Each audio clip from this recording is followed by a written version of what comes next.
Om Shanti and greetings of peace. I think it is everyone's virtue to participate in such a beautiful day as the International Day of Peace. And I'm fully aware in all the countries are engaged in activity to mark this auspicious occasion. It is auspicious because there are only few times throughout the year that the whole world collectively reflect, discuss, pray, and meditate on this most important quality. Everyone seeks peace. There are many facilities that can provide means to be happy, to be comfortable. But when it comes to peace, it's an inward journey. Although many people have means to happiness, even healthy body, if there's no peace, then nothing seems to have value. Even when the soul travels on to another chapter, to another part of its journey, we give that soul the blessing. May you rest in peace. Think about it. You can have the healthiest of meal. You can have all family members around you. You can have all facilities and comfort. But when the mind gets disturbed, none of those things mean anything. But when the mind is peaceful, when the mind is calm, when the mind is relaxed, everything has meaning, everything has value. Isn't that so? That of all the qualities that we desire most peace of mind.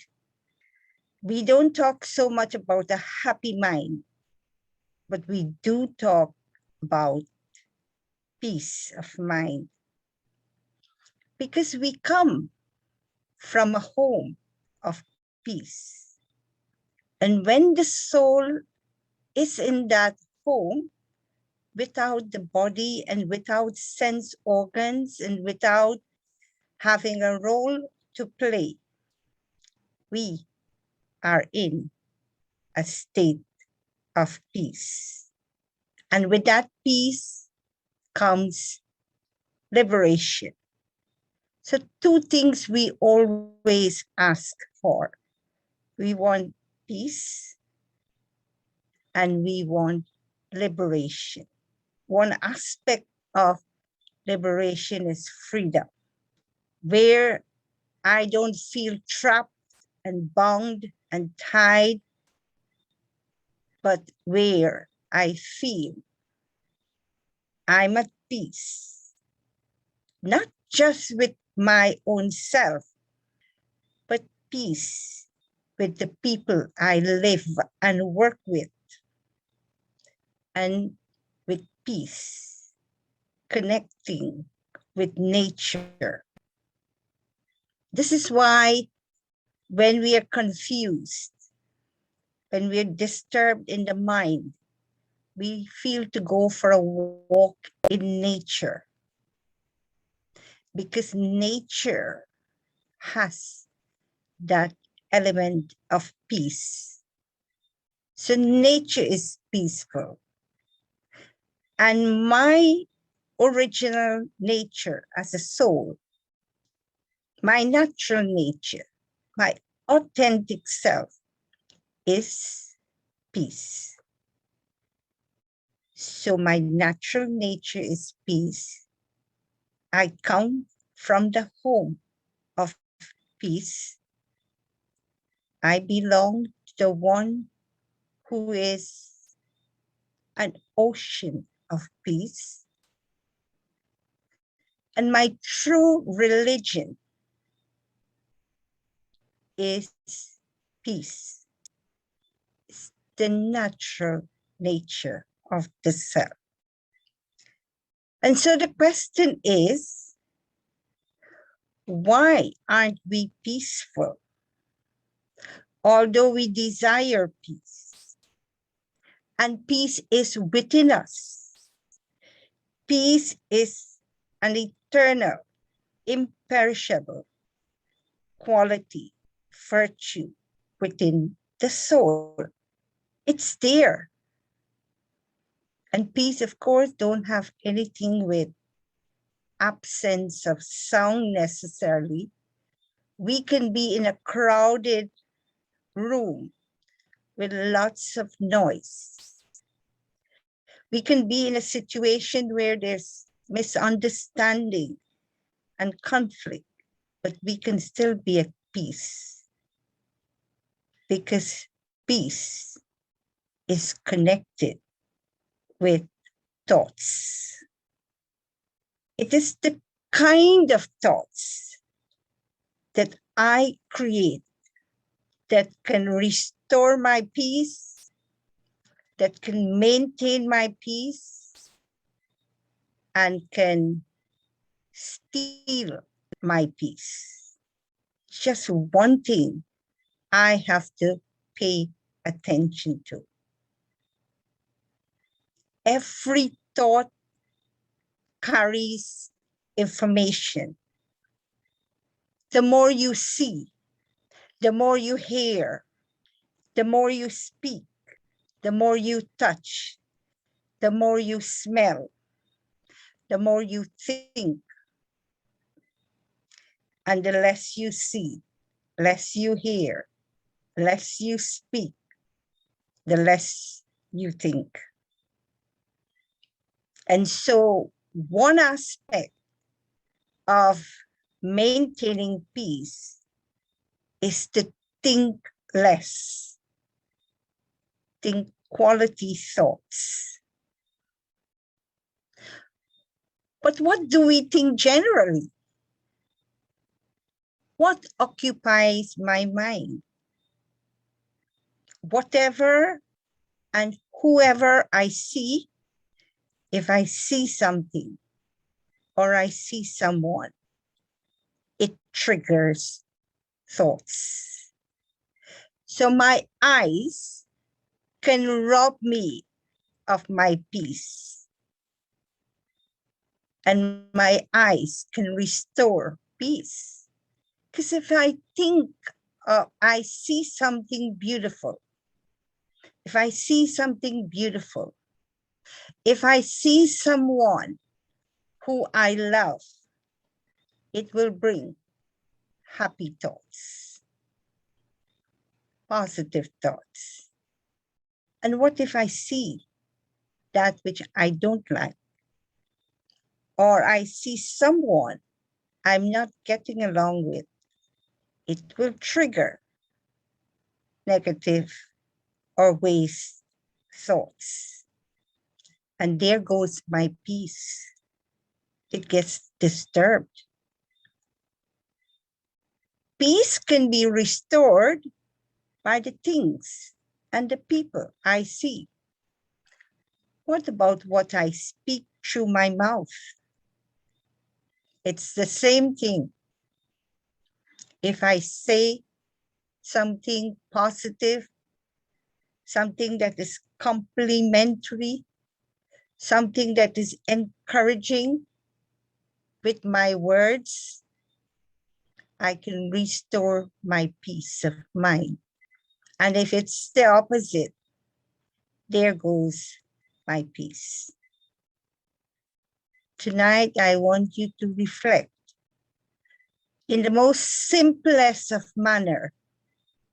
what robs us of our peace, and what has the ability to restore, to reinforce peace.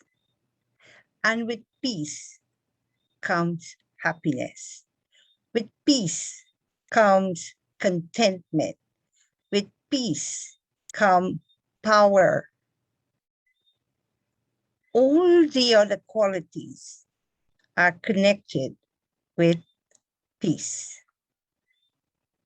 They say, see no evil, think no evil, do no evil, hear no evil. We've heard it, but I want to encourage you to observe how you use your senses. They are deeply connected with my state of peace or peacelessness. My five senses. They are doors and windows to peace and happiness. And so do you realize how I use my senses throughout the day and the impact it has on my mind? So peace could be an experience. It could be a state of mind. But I think all of us want not just peace. We want peace of mind. And there's a big difference between an experience of peace and peace of mind. If I'm in a church, a temple, a house of God, it is likely that I can feel at peace. If I go for a walk on the beach, it is likely that I can experience peace. If I play soft atmospheric music, it is likely that I can experience peace. But can I stay in that experience of peace when there's a lot of noise around me? When there are conflicts around me? When people are moody around me? When things are not going the way I want it to go? Today I had a very interesting experience. And it's interesting because today was the day when we were focusing on peace. Earlier this morning, about 11 o'clock, which is 7 p.m. in Seychelles. Seychelles is an island in Africa. So I was the guest speaker for their program, marking the occasion. And at 10 o'clock, our time, our lights went out. And I had an hour. Of that hour, I should be online with them 15 minutes before. And it's not usual that we get power outage in this part of the island because I'm on this main road where all the businesses, all the shops, and so they avoid giving us power outage unnecessarily. So we are lucky. But at 10 o'clock, the lights went. And usually it comes on 15 minutes, 20 minutes later. But I couldn't risk waiting for that. So I messaged the brother. I didn't want him to panic. Fortunately, 2 doors away, there's a Chinese restaurant. And whenever my internet, for whatever reason, it goes off, I can connect with that restaurant to get Wi-Fi. But when it comes to Zoom, we all know your internet speed has to be at a certain level. So I was concerned. So first, I connected with that Wi-Fi. Second, I messaged the brother to inform him that we have a power outage. So he's aware. And the third, I called someone with the intention I should go across to that home and host the session, because I couldn't at the last minute put them in a situation where they are unsure what to do.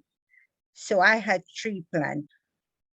So I called the brother and I tell him, try out, get on Zoom and let's try it.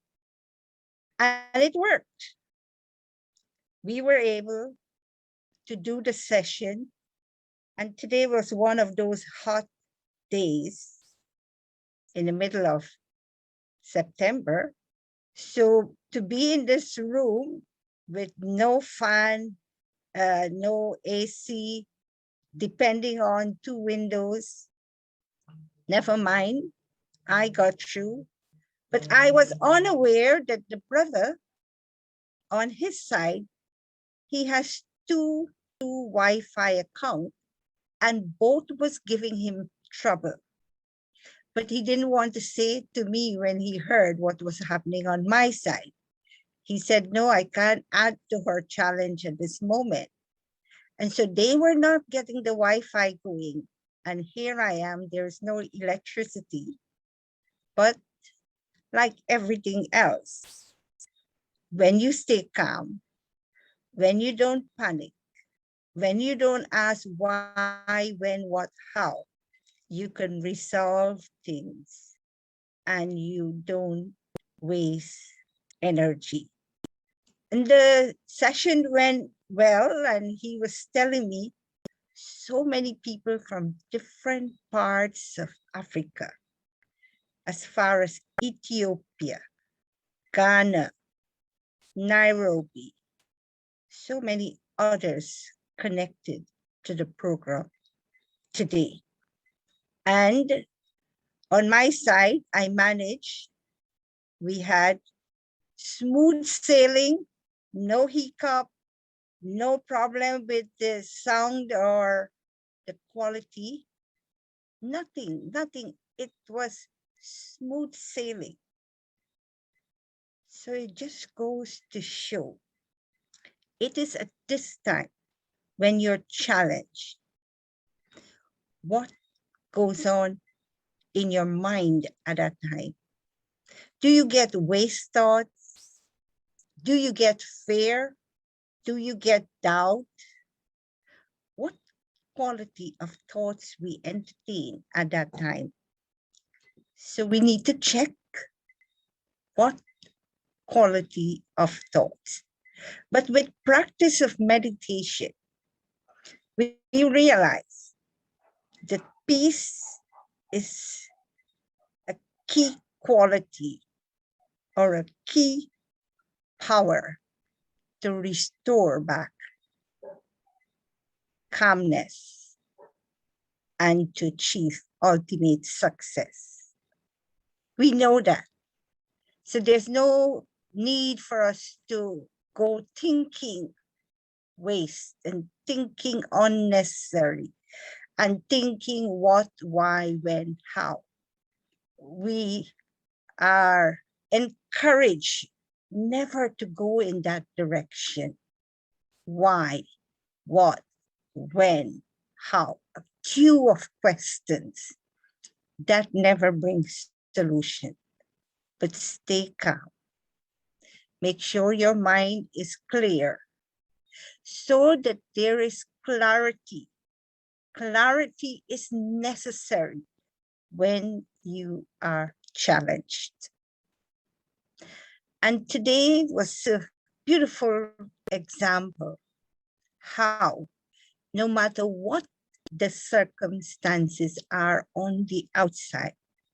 What goes on inside will determine the final outcome.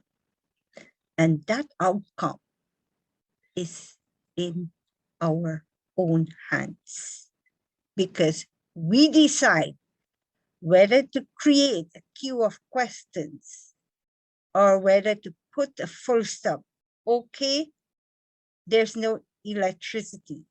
So what do I do now? So because I know one, it's service of humanity. It is God's service. So I am not alone. I am not totally in charge. There's a higher energy that works along with me and support me throughout every challenge. I can tell endless stories. I remember flying from Bonaire or Aruba into Curacao very late in the night, 9:30, last flight. And as we took off, the plane started to be tossed by the wind. Because those aircraft that fly between the ABC Islands are very small aircraft and very light, obviously. And so they get tossed in the wind easily. But when it started happening, even though it was a 15 minutes flight or 20 minutes flight in some cases, I have one single thought. I'm in this aircraft because of service of someone. Because of God's service, I'm in an aircraft sitting. And I am going to land safely because I am not having any personal agenda. I'm only flying. I'm only in this aircraft, and I'm only going to Curacao because of the service of others. So I have no karmic accounts here. I am really in that position of a giver. So the universe is going to support my initiative to want to serve. And God will ensure that I arrive safely. I am really in that position of a giver. So the universe is going to support my initiative to want to serve. And God will ensure that I arrive safely. Many times I remember in Guyana is having something like 365 islands. And one of the means of getting from point A to point B are speedboat or ferries.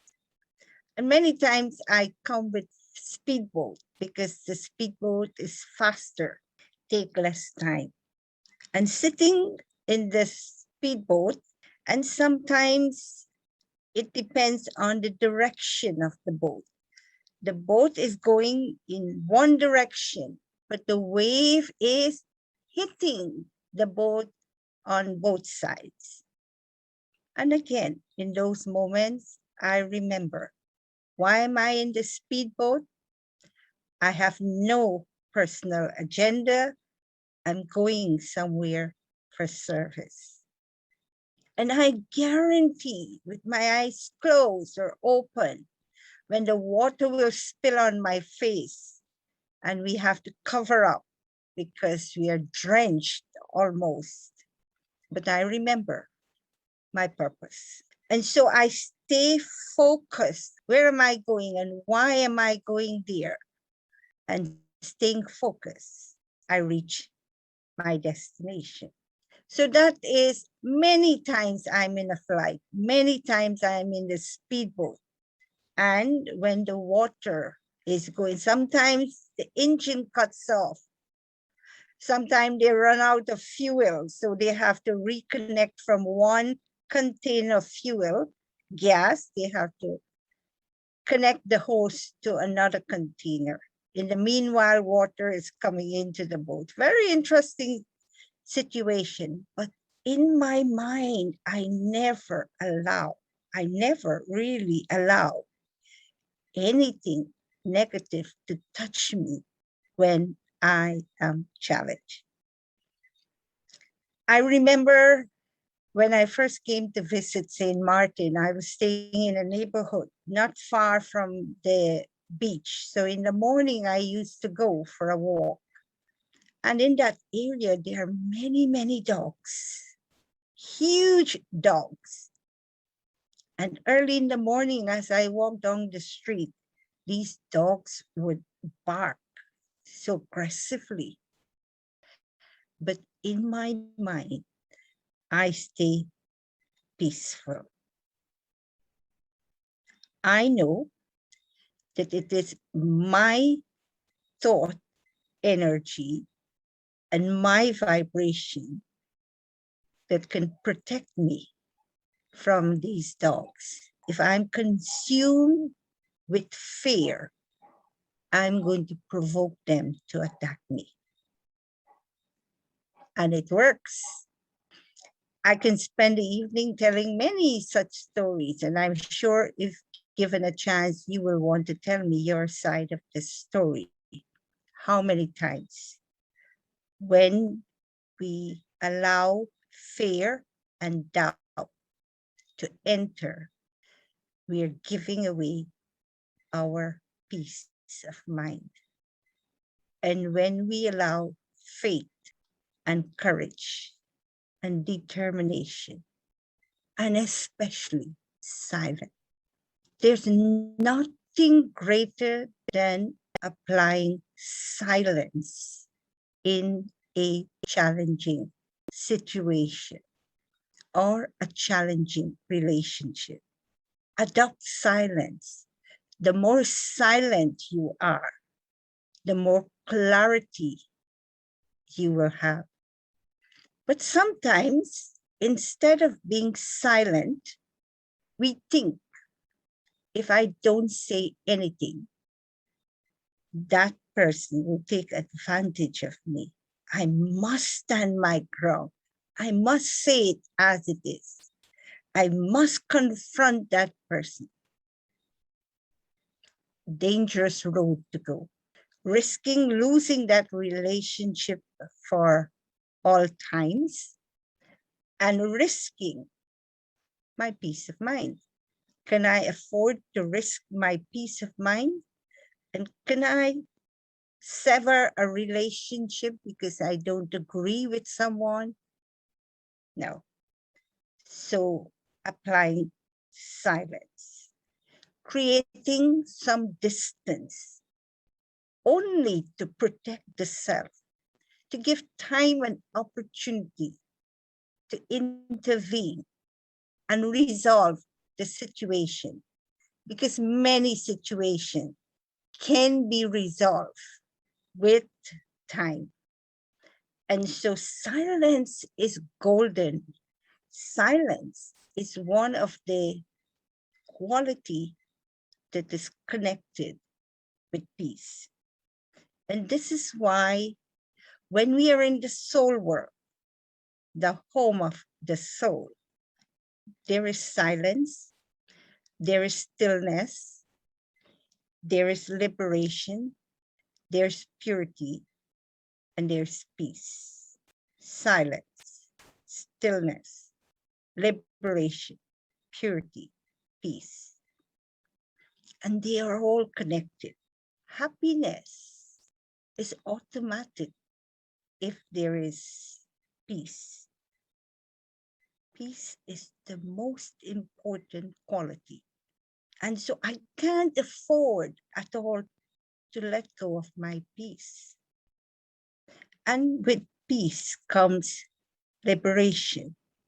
With peace come pure thoughts. Purity is there when I'm peaceful. I will only create positive thoughts when I'm peaceful. When I'm peaceful, I will be positive. When I'm peaceful, I will be free. There's no burden when I am peaceful. No guilt, no burden, no heaviness. I am in a state of tranquility. I'm in a serene state. I'm in a relaxed state. I'm in a calm state. And I am gentle at that time. All these qualities are connected with this one important quality called peace. So can I afford to allow what I see to rob me of my peace of mind? I rather not see it. Can I afford to speak something that will cost me the price of my peace of mind? I rather not speak. Think about how important it is to pay great attention to what my five senses are engaged with throughout the day. What am I seeing? What am I hearing? What am I saying? What am I doing? And most importantly, what am I thinking? Honestly, tonight, when you step out of the session, I want you to deeply reflect what robs me of my state of peace and what restores my state of peace. And if anything or anyone, any situation is stealing my peace of mind, then I need to ask myself, is it worth it? Can I stay away from that situation? Can I delete that from my mind's eye? And so I can protect my peace. And in being peaceful, I am free, I am positive, I have clarity, my mind is not racing, and therefore I'm not burning unnecessary energy. What burns energy? Overthinking. Today, we all like this idea of multitasking. And sometimes we get so egoistic. I'm so good. I can multitask. I can do this and this and this and this. But what happens when we multitask?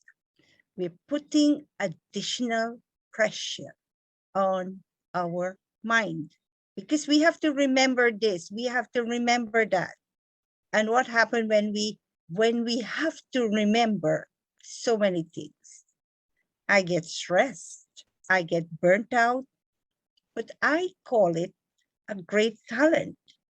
It's a time savior.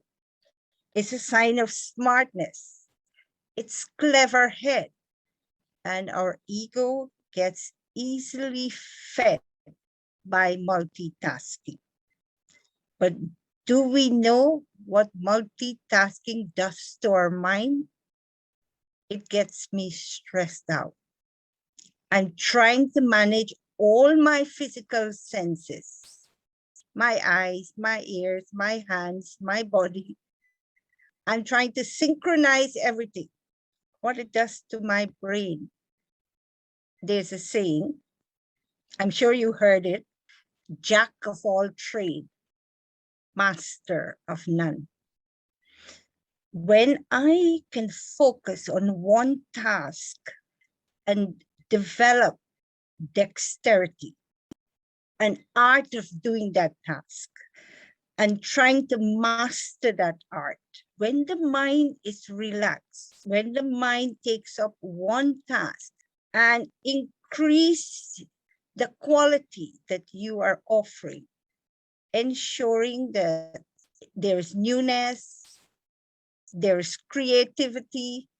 And sometimes when I come to speak, half of the thing I prepared, I don't share. I go in completely, because when you share from the heart, it just flows. I was remembering a scene. I had to go to the Indian embassy in Guyana to renew my Indian visa. So I flew in from St. Martin to Guyana. I made arrangement ahead of time.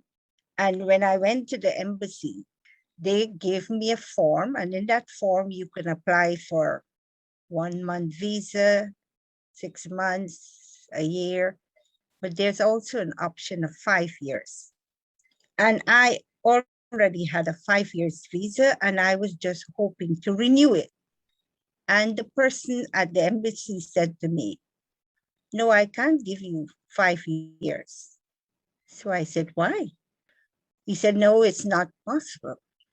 So I said, "The same embassy gave me my 5 years visa before. Can you tell me why this time you're not giving me?" And he was saying, "No, it's not possible." I said, "I need to speak to the ambassador." Because I knew I was in my rights. You have a form, you're advertising 5 years. You have given me 5 years. I've not misused it. I've used it every single year. I go to India twice. I take participants from many parts of the Caribbean with me to India. So I've used my visa effectively, and I go for a purpose. I go at our headquarters for activities, and we would have what we call a peace of mind retreat annually. I take guests for that. So I tried to tell him, "Listen, I use the visa and I use it for the purpose it's given. And I have taken people to India. So can you tell me why you're not giving me the visa?" So that didn't work. Then I said, "Can I speak to your ambassador?" He said, "Not possible."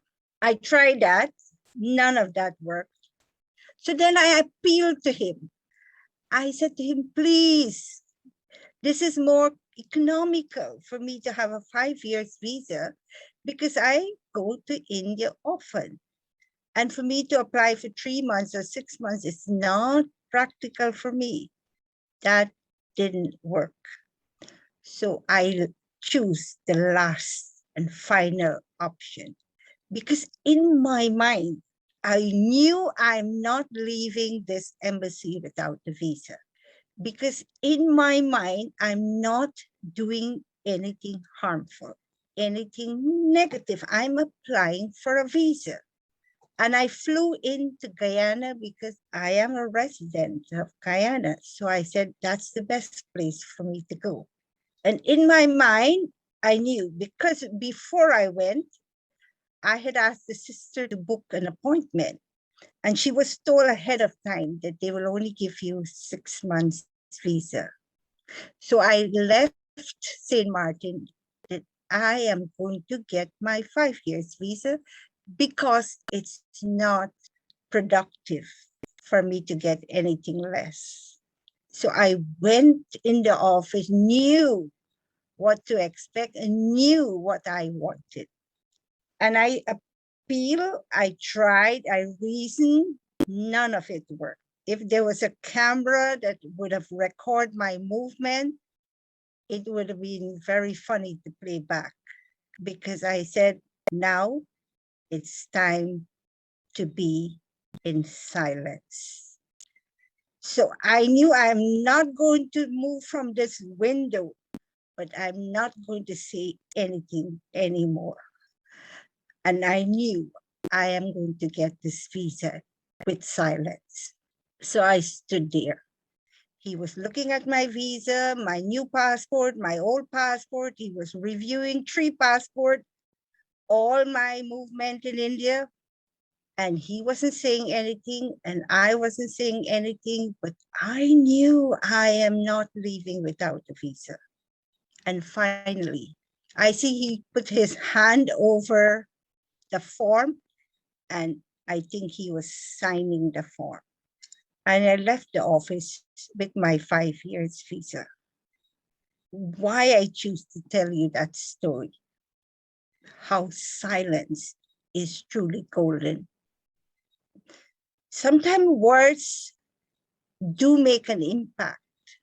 And when words are not sufficient, absence of words is the best method. And again, given a chance, I can tell you loads of experience how silence does work. Silence creates space. Silence creates healing. Silence is empowering. Silence gives clarity. Silence allows you to see into the future clearly. Silence helps you to put the past behind and remain concentrated, remain focused. So try it. If dialogue in a relationship does not work, if reason does not work, then try silence. Because silence is an important aspect of peace. And so they are deeply connected, silence and peace, clarity and peace, positivity and peace, calmness and peace, gentleness and peace. So many qualities are connected with peace. And all of these qualities I mentioned can be achieved with thoughts, just thoughts. And this is why we have the system in this organization. If we want to serve the world, if we want to transform this world, if we want to bring golden age, we have to start with ourselves. So not just silence of the self or peace with the self, that's the starting point. The foundation is peace within the self. And peace within the self can be achieved through meditation. Because when you stop running around, when you stop action, when you stop looking and seeing, and you detach yourself momentarily, just for a few minutes, 5 minutes, 10 minutes, every morning, start your day with 5 or 10 or 15 minutes of reflection and observe what goes on in your mind. To be more negative, positive, pessimistic, optimistic. It's only in that period of meditation you begin to listen to your mind. You begin to observe the quality of thoughts you have. And then you can decide that these thoughts are not productive. These thoughts are not healthy. These thoughts are not useful thoughts. When you observe, then you can change yourself. Fleeting moments of peace, like I said, soft music, going for a walk at the beach, being with yourself a few minutes. These are temporary means of experiencing peace, but peace of mind is to improve the quality of your thoughts. And when you observe your mind, you can begin to change. When you sit quietly, you begin to slow down the speed of your thought. And one day you will discover you can sit in stillness for 15 minutes, half an hour, 1 hour, and not racing in the past or racing forward, and not overthinking, because overthinking creates a lot of waste thoughts. So to get control of your mind, and there is the aim of everyone is to achieve ultimate freedom, be in the world, enjoy the world, enjoy relationship, acquire what you have to acquire, give meaning to your life. But all of that is possible when you pay attention to what goes on in your mind. If you're too busy to meditate, would you be able to have ruling and controlling power over your thoughts? And when you know for a fact that thoughts can make you, thoughts can break you, thoughts can make you a king, thoughts can make you a beggar, thoughts can make you a master, thoughts can make you a victim. How would you come to know that if you don't sit quietly and understand your own mind? And so when you meditate, you're not only observing your mind and you're not only slowing down the speed of your thoughts, but you're deciding during this meditation what thoughts I should give my mind to chew on, contemplate on. So two things, you slow down the speed of thoughts, you bring your mind into the moment, then you can decide, okay, mind, send good thoughts to everyone. Send thoughts of peace to the world. And when you can do that, you're creating a rippling effect. First, you benefit. First, your body becomes relaxed. Your body becomes healthy because your body is now filled with vibrations of peace, vibrations of positivity. And you're creating an ambience. You're creating an atmosphere around you. So you are walking with an aura of positivity and peace. And everyone who connects with you by thinking about you, everyone who connects with you, they receive that energy because you are a transmitter of positivity. And this is why today I want to remind you that we are all of us, not excluding anyone, we are all potential peacemaker. We can be a peacemaker in our little humble home. We can be a peacemaker in our working environment. We can contribute to be a peacemaker in making my community, my country, one of peace. And I can be a transmitter of peace, a transformer of peace, a peacemaker, and my peace can heal and bring back stability to our world. So let's all join together and contribute peaceful thoughts by paying attention to what I see, what I hear, what I smell, what I say, what I think, and what I engage my hands to do. All of my senses are doors and windows to my mind. So if I want to bring peace of mind into my life, I must pay attention to how I engage my 5 physical senses. I'm closing to returning back home to a state of peace, state of freedom, purity, a state of power. These are my original qualities. Om Shanti.